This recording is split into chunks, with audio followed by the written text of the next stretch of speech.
The NDC LAB, with its vast pool of quality human resource, was birthed at the right time to provide critical thinking and ideation around policy options and services, including rethinking our approach to governance and how to better the socioeconomic conditions of our Ghanaian people.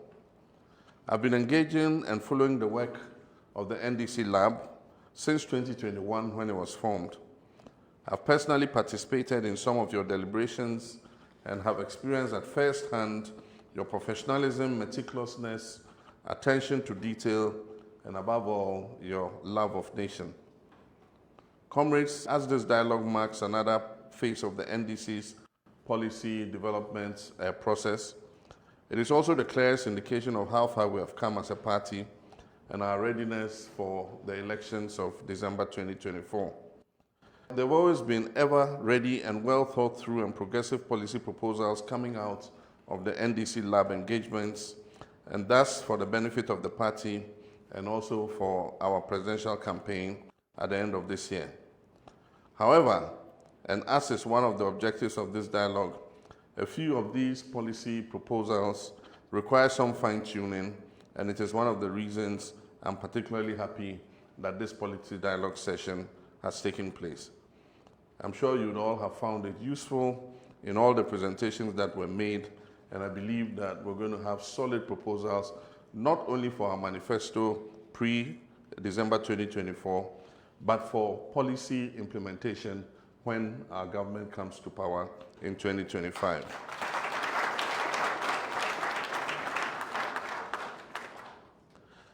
As NDC LAB members form majority of the membership of the manifesto and sector committees, it provides for a seamless continuation and flow of work leading to the timely finalization of the 2024 manifesto and its eventual launch. Comrades, there is no need to re-echo the fact that Ghana is currently gripped with its worst socio-economic crisis in several decades.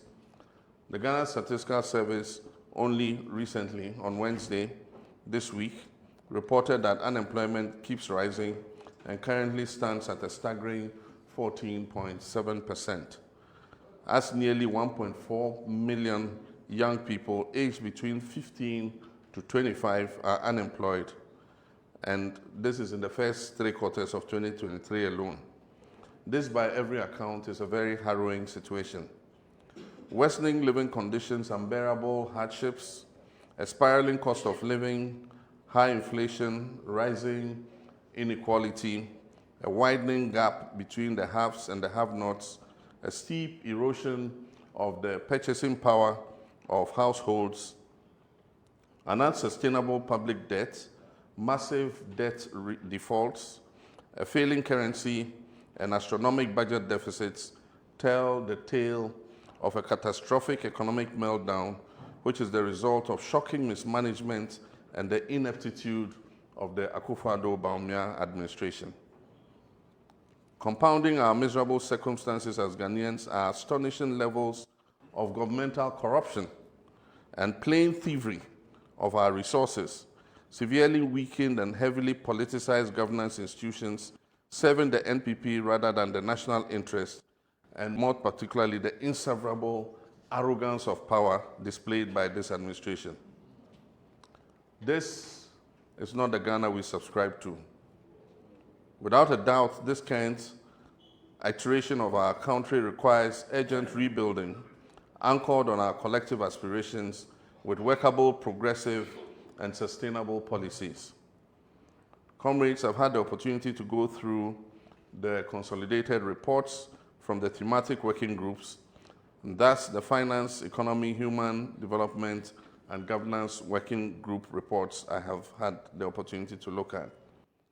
I can observe that, apart from the fact that the policy proposals clearly seek to address the current Akufo-Addo-Bawumia created twin challenges of economic and governance crisis, the proposals also directly respond to most of the thorny issues raised by Ghanaians during my ongoing Building Ghana tours. I am hopeful that the deliberations you have had these 2 days have helped tighten the loose ends, particularly in respect of the implementational framework for these policies. We are acutely aware that we do not have the benefit of time at all from 7th January, it's just around the corner. After we get sworn into office, Ghanaians have high hopes.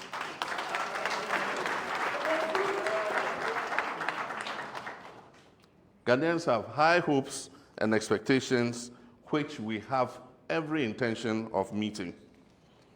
These high expectations in the next NDC administration reflect their unwavering belief in our ability to deliver. And that is why I'm again happy that the NDC LAB has already stepped into the next phase of considering the implementation and action points in respect of our key and flagship policy proposals. As I said, the work of the lab is not only geared towards the manifesto, but policy implementation when we have come into office post 7th January 2025. The enormity of the challenges we face today and those that we will uncover would mean that we must come into government with a clear plan and a strategy. We have the plan and strategy, and we know exactly what to do from the very moment we are sworn into office on 7th January 2025. Since 2021, I have outlined over 60 different policy proposals, carefully curated to restore our economy and national life in general into a much better state. In particular, the 24-hour economic policy pledge has found resonance with most Ghanaians, especially the youth, as confirmed by both data-based and anecdotal evidence. And I wish to thank our comrade Nimoy for a very good presentation on the 24-hour economy policy and strategy. This policy has offered hope to our increasingly restless and despondent population that the half measures and mismanagement they are under in the Akufo-Addo administration, which has plunged us into suffering, will soon give way to more prudent and forward-looking programs. The 24-hour economy now remains perhaps the surest way to achieve significant economic expansion, to boost productivity, meet demand, curb unbridled imports, and its attendant negative effect on our economy, and currently, and above all, generate well-paying jobs for the millions of our people who are currently without employment. I'm encouraged by the very positive feedback and input we continue to receive on the proposal from our compatriots in organized labor, academia, business, and industry. This fits in perfectly with the consultative approach that is informing our policy formulation, and I can reveal the completion of a policy strategy document on the proposals, which we will soon share with the people of Ghana. We remain determined to build the Ghana we want together with all Ghanaians so that we can collectively reap the outcomes of our shared prosperity. The policy dialogue is further proof of our desire to subject our policy proposals to scrutiny and to synthesize various views to enable us refine and fine-tune them to meet the expectations of our dear people. The widespread acceptance of the 24-hour policy appears to have sent the NPP campaign into a tailspin, leading to a frenzied effort to attack it through calumny and disinformation in these last few days. We are fortified in the knowledge that the days when the NPP assumed that they could use falsehood to hoodwink Ghanaians for electoral advantage are over, especially because of their horrific performance in the last 7 years after they were entrusted with the administration of our dear nation, Ghana. There is no room in leadership for excuse-making and flight from responsibility. You cannot make grandiose promises on the economy pre-2016 only to be put in charge of the same in government, run it down, and push all of us into suffering and hardship, and turn around to say, you were only the mate of a reckless driver. And therefore, you should be excused from culpability. Ladies and gentlemen, not only do I have a much better and measurable record of performance in both my role as Vice President and as head of the economic management team, and later as president, than my main contender in this year's elections.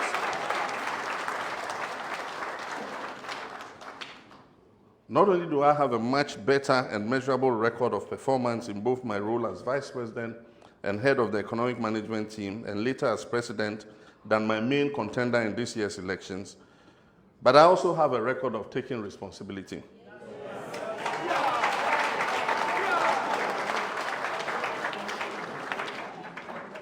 Same cannot be said of my opponent.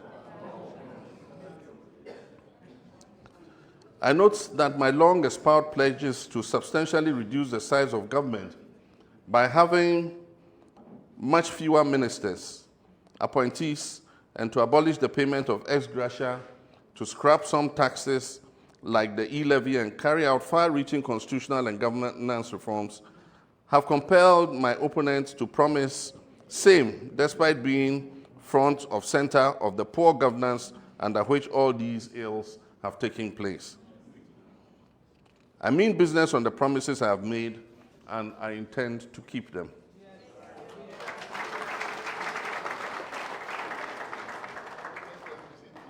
I'm therefore pleased with the work done so far on the implementational metrics in respect of the realignment of our ministerial architecture for a resilient and efficient governance structure to deliver more responses and caring government after the public good.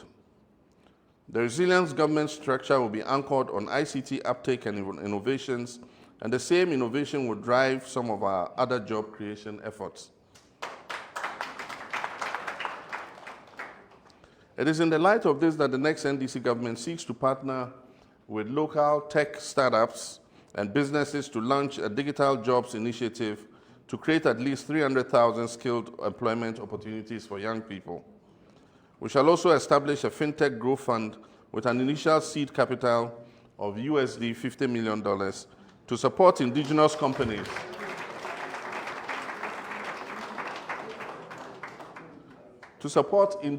companies in fostering the growth of the digital economy. Our brothers and sisters and children who are interested in coding will have the opportunity to participate in our Coding for Employment program, which is targeted to train 1 million coders with in-demand digital skills for the growing business process outsourcing and knowledge process outsourcing ecosystems.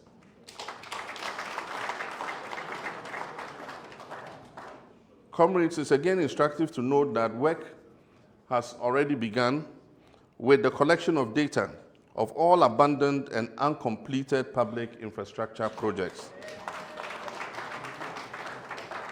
This is to enable us to undertake an inventory and assessment of all uncompleted and abandoned government projects across all sectors of the country, in particular health, care, and educational facilities, and make annual budgetary allocations towards their upgrade and completion in order of priority. The system for the collection of the data gives us a quick snapshot into all these abandoned and uncompleted projects at a go, including their present fiscal location and the states and condition in which they are. Ladies and gentlemen, the novelty here is that we're doing this now as a government in waiting, that is in opposition. We do not want to be sworn into office on 7th January 2025 before we commence the preliminary phase of work on making an inventory of these abandoned projects. So even out of government, we are expending resources to make this inventory so that we can hit the ground running. We are ready, and a lot is happening. I have the utmost confidence that very soon we shall see and have a feel of a manifesto that responds to the day-to-day needs of Ghanaians and leverages on our shared aspirations and common identity when it is launched. A manifesto that will be anchored on the people's will. We're ready. I am ready. Yes.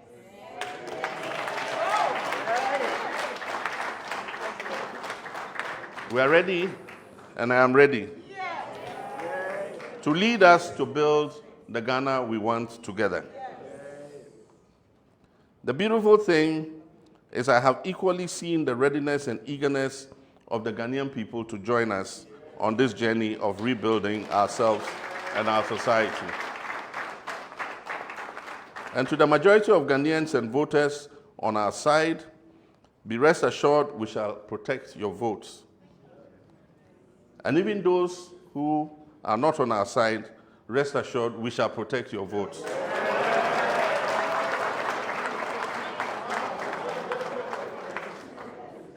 We shall let the true voice of the people speak, and we shall make sure that the outcome of this election is a true reflection of the wishes of the people of Ghana. This is my pledge to you, and we shall work together to build the Ghana we want. On this note, I formally declare this policy dialogue session closed. I thank you for your kind attention, and may God bless our homeland, Ghana. Thank you very much.